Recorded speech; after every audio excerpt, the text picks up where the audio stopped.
Pada suatu hari Abu Nawas tengah melihat pertunjukan monyet ajaib. Ajaib karena si monyet ini hanya mau diperintah oleh pemiliknya saja. Kalau diperintah oleh orang lain maka dia akan menolak. Namun, dengan kecerdasan yang dimilikinya, Abu Nawas akhirnya berhasil mengecoh si monyet sehingga menuruti perkataan Abu Nawas.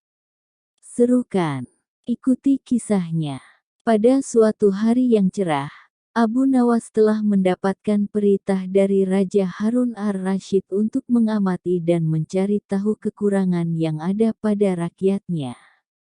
Maklumlah, selain terkenal sebagai penyair ulung, Abu Nawas juga termasuk salah satu orang kepercayaan Baginda Raja, karena usulan-usulan dan petuahnya yang seringkali tidak masuk akal, namun tetap bisa menjadi solusi ketika masalah sedang tiba melanda. Pada suatu malam, Abu Nawas melangkahkan kedua kakinya dengan santai menyisir kota. Selama dalam perjalanan, ia sama sekali tidak melihat adanya sesuatu yang dirasa janggal, karena kesejahteraan penduduk pada waktu itu boleh dibilang cukup layak. Akan tetapi, pada saat Abu Nawas tengah berada di depan tanah lapang yang sering digunakan penduduk untuk mengadakan hajatan, tiba-tiba langkah kakinya terhenti dengan adanya kerumunan massa yang begitu banyak. Abu Nawas pun bertanya kepada temannya yang bernama Hussein yang secara kebetulan baru melihat pertunjukan di sana. "Ada pertunjukan apa di sana?" tanya Abu Nawas. "Pertunjukan keliling yang melibatkan monyet ajaib," jawab Hussein. "Apa maksudmu dengan monyet ajaib?" tanya Abu Nawas. "Monyet tersebut bisa mengerti bahasa manusia dan yang lebih menakjubkan lagi, monyet itu hanya mau tunduk kepada pemiliknya saja," jelas Hussein. Jawaban Hussein itu telah membuat Abu Nawas semakin tertarik dan penasaran.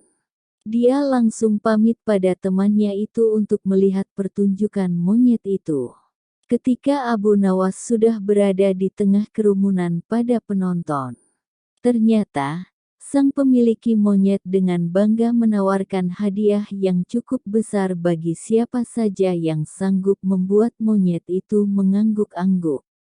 Tak heran bila banyak di antara penonton mencoba satu persatu, mereka berusaha dengan berbagai cara untuk membuat monyet itu mengangguk-angguk. Namun, hasilnya adalah sia-sia belaka. Melihat kegigihan si monyet tersebut, Abu Nawas semakin penasaran. Akhirnya Abu Nawas maju ke depan untuk mencobanya. Setelah berhadapan dengan monyet itu, Abu Nawas bertanya, "Tahukah engkau siapa aku ini?" Si monyet menggeleng-gelengkan kepala. "Apakah engkau tidak takut kepadaku?" tanya Abu Nawas. Si monyet menggelengkan kepalanya. "Apakah engkau takut kepada tuanmu?" tanya Abu Nawas memancing dan si monyet mulai ragu. "Bila engkau tetap diam, maka aku akan laporkan kepada tuanmu," ancam Abu Nawas kepada monyet. Seketika itu juga, si monyet yang pada dasarnya hanya takut kepada tuannya, secara spontan saja mengangguk-anggukkan kepala. Hori! Sontak saja para penonton bersorak karena ada orang yang mampu membuat si monyet mengangguk-anggukkan kepala. Karena keberhasilan Abu Nawas tersebut, maka ia telah mendapatkan hadiah berupa uang yang lumayan banyak. Di lain pihak, si pemilik monyet bukan main marahnya. Pemilik monyet pun memukuli monyetnya dengan sebatang kayu karena malu terhadap pertunjukan itu.